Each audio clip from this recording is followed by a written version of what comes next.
Hey Net Community, I'm going to try to answer some of the frequently asked questions as to what's it going to look like when we return to church on July 5th and beyond. Starting with the fact that we are really going to make your experience here as touch-free as possible. So eliminating having to open a door, eliminating having to really touch things that other people are touching, you can go ahead and count on a very clean and safe experience when you're at church. The answer to that is an overwhelming yes. We will have coffee, but not everyone's going to touch it. So instead of pouring your own, if you stop by the Welcome Center, you're going to have somebody that pours that for you, somebody that's gloved and clean, and will hand you your coffee so that you can still enjoy it while you're at church. So as we return to church, we have a cute little jingle that will help to guide you on your experience. And here it is. Wash your hands, mind your space, and keep a cover on your face. Those guidelines will help all of us stay clean, safe, and wonderful as we join back together in that community. When you come into church, we have added sanitizer stations throughout the building. We also love to promote good old-fashioned hand washing. Obviously, social distancing is 6 feet apart, and that's tricky sometimes. We just ask that you do your best. Mind your space. Be aware of who's around you. You may not be at all concerned about coronavirus, but someone else might be, and someone else might be older or slightly more immunosuppressed. So whatever we do, we want to do it to glorify the Lord and to help others to maintain their safety and their health. We've had many people say, will we have to wear a mask? And here's the answer. Yes. If you want to go to TJ Maxx right now, you have to wear a mask.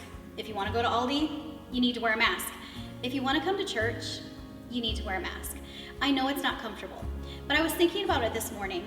It's really not comfortable at all. But I also think it was probably super uncomfortable when Jesus died on the cross. So what I'm gonna say is, let's buck it up, guys. Let's put a cover on our face. Let's be brave. Let's join in together, and let's worship Jesus with a covering on our face. Who knew you could do that? But it can be done. We have a whole new way of collecting offering and communication cards at church. Instead of passing a basket at the end of service, we now have got special boxes at each exit. And then we also have 2 that are out in the fellowship hall. So since we won't pass baskets anymore, you can just take your communication card once it's filled out and then go ahead and just drop that in as you're leaving. And that, folks, is how we will do touchless offering collection. Communion will also function a little differently now.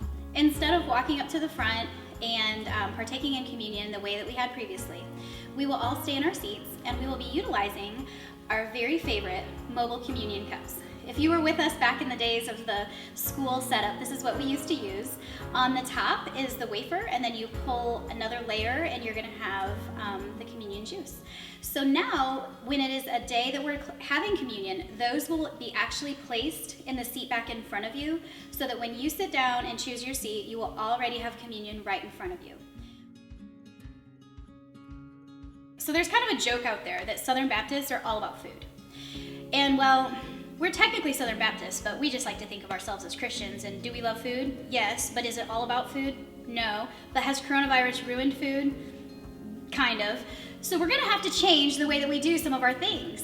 Whenever we have a ladies' event, or a men's event, or a training session, times when we would have normally maybe had a potluck, we will no longer have people bring food in to a gathering. But what we will do is we will make sure that we provide food from one safe source for that event. So we will either have items brought in from a local restaurant, or we will cook in the kitchen that we have been able to build over the last few weeks.